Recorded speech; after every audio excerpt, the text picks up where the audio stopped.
നിയമസഭാ തെരഞ്ഞെടുപ്പിൽ കണ്ണൂരിൽ മത്സരിക്കുമെന്ന കെ സുധാകരൻ എംപിയുടെ നിലപാടിൽ കോൺഗ്രസ് നേതൃത്വം വല്ലാതെ വലയുന്നു എന്നാണ് റിപ്പോർട്ട്. ഹൈക്കമാൻഡ് നാളെ അദ്ദേഹത്തെ ഡൽഹിയിലേക്ക് വിളിപ്പിച്ചു. പക്ഷേ ഡൽഹിയിലേക്ക് ഇറങ്ങണ്ട എന്ന തീരുമാനത്തിലാണ് സുധാകരൻ ഇപ്പോഴും. കെ സുധാകരൻ്റെ നിലപാടിനോട് ജില്ലയിലെ ഒരു വിഭാഗം നേതാക്കന്മാർക്കും പ്രവർത്തകർക്കും കടുത്ത അതൃപ്തിയുണ്ടെന്നാണ് വിവരം. പക്ഷേ സുധാകരൻ അയയുന്നില്ല. അജീഷ് ജയകുമാർ കണ്ണൂരിൽ നിന്ന് അപ്ഡേറ്റ് ചെയ്യും. Ajeesh, good morning. കെ സുധാകരനെ ഒരു രീതിയിലും സ്വാതന്ത്ര്യപ്പെടുത്താൻ കഴിയാത്ത അവസ്ഥയിലാണ് കോൺഗ്രസ്. എന്തു വന്നാലും താൻ ഈ തെരഞ്ഞെടുപ്പിൽ ഉണ്ടാകുമെന്ന നിലപാടിൽ അദ്ദേഹത്തിന് ഉറപ്പിക്കാൻ കാരണം എന്താണ്?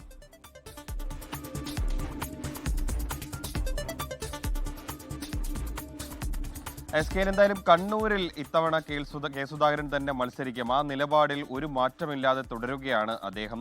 കഴിഞ്ഞ ദിവസം നേതാക്കളൊക്കെ തന്നെ അദ്ദേഹത്തോട് സംസാരിച്ചുവെങ്കിലും ആ നിലപാട് മാറ്റം വരുത്താൻ അദ്ദേഹം തയ്യാറായിട്ടില്ല. മാത്രമല്ല ഡൽഹിയിലേക്ക് പോകാനും ഇതുവരെയ്ക്കും ഒരു തീരുമാനം എടുത്തിട്ടില്ല. എന്തായാലും കണ്ണൂരിൽ ഇത്തവണ തനിക്ക് KPCC പ്രസിഡന്റ് സ്ഥാനത്ത് നിന്ന് മാറിയപ്പോൾ നൽകിയ ഉറപ്പ് പാലിക്കണമെന്നാണ് അദ്ദേഹം പറയുന്നത്. അതുകൊണ്ടാണ് അദ്ദേഹം ഈ നിലപാടിൽ മാറ്റമില്ലാതെ തുടരുന്നത്. ചില ഫോർമുലകളൊക്കെ മുന്നോട്ട് വച്ചിരുന്നുവെങ്കിലും അതൊന്നും അംഗീകരിക്കാൻ കെ സുധാകരൻ തയ്യാറായിട്ടില്ല. കെ സുധാകരൻ പറയുന്ന സ്ഥാനാർത്ഥിയെ അതാരാണെങ്കിലും കണ്ണൂരിൽ മത്സരിപ്പിക്കാമെന്നൊക്കെയുള്ള ഫോർമുലകൾ ആ കേന്ദ്രവും സംസ്ഥാന നേതൃത്വവും കെ സുധാകരൻ അറിയിച്ചെങ്കിലും അതൊന്നും അംഗീകരിക്കാൻ തയ്യാറായിട്ടില്ല. എന്തായാലും കെ സുധാകരന്റെ ഈ പിടിവാശിയോട് കണ്ണൂരിലെ ഒരു ഭാഗം നേതാക്കൾക്ക് വലിയ അതൃപ്തിയുണ്ട്. കാരണം കഴിഞ്ഞ 10 വർഷമായി കണ്ണൂർ മണ്ഡലം ഭരിക്കുന്നത് LDF ആണ്. അത് ചെറിയ ഭൂരിപക്ഷത്തിലാണ് കടന്നപ്പള്ളി ഈ രണ്ട് തെരഞ്ഞെടുപ്പുകളിലും ജയിച്ചു കയറിയത്. സ്വാഭാവികമായിട്ടും ഈ തെരഞ്ഞെടുപ്പിൽ ഒരു എഡ്ജ് UDF-ന് ഉണ്ട് എന്ന് അവർ കണക്ക് കൂട്ടുന്നുണ്ട്. കഴിഞ്ഞ തദ്ദേശ തെരഞ്ഞെടുപ്പിലും ലോക്സഭാ തെരഞ്ഞെടുപ്പിലും ഒക്കെ തന്നെ വലിയ ഭൂരിപക്ഷമാണ് ഈ കണ്ണൂർ മണ്ഡലത്തിൽ അവർക്ക് കിട്ടിയിട്ടുള്ളത്. അതുകൊണ്ട് തന്നെ ഈ തെരഞ്ഞെടുപ്പിൽ കോൺഗ്രസിന് ഒരു ഈസി വാക്ക് ഓവറാണ് കണ്ണൂർ മണ്ഡലം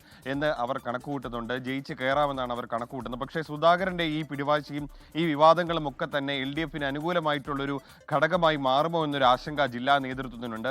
അതാണ് അവർക്ക് പരസ്യമായിട്ട് ഒരു അതൃപ്തി ഉണ്ടാവാൻ കാരണം. പക്ഷേ പരസ്യമായിട്ട് ഒരു നേതാക്കളും ഇതുവരെയ്ക്കും പ്രതികരിച്ചിട്ടില്ല. കെ സുധാകരനെതിരെ പരസ്യമായി പ്രതികരിക്കാൻ അവർക്ക് ആർക്കും ഒരു ധൈര്യമില്ല. പക്ഷേ പലരോട് സംസാരിക്കുമ്പോൾ അവർക്ക് ആ ഒരു അതൃപ്തി ഉണ്ടെന്നാണ് നമ്മൾ മനസ്സിലാക്കുന്നത്. എന്തായാലും ഈ ഡൽഹിയിലേക്ക് പോകുന്ന കാര്യത്തിൽ കെ സുധാകരൻ എന്ത് തീരുമാനമാണ് എടുക്കുന്നത് എന്നുള്ളത് ഇന്ന് വൈകിട്ടോടെ അറിയാം. എന്തായാലും നാളെയാണ് രാഹുൽ ഗാന്ധി ഡൽഹിയിലേക്ക് വിളിപ്പിച്ചിട്ടുള്ളത്. ഡൽഹിയിൽ എത്തിയതിനു ശേഷം ഇക്കാര്യത്തിൽ ഒരു അനുനയ ശ്രമത്തിനാണ് ഹൈക്കമാൻഡും ശ്രമിക്കുന്നത്.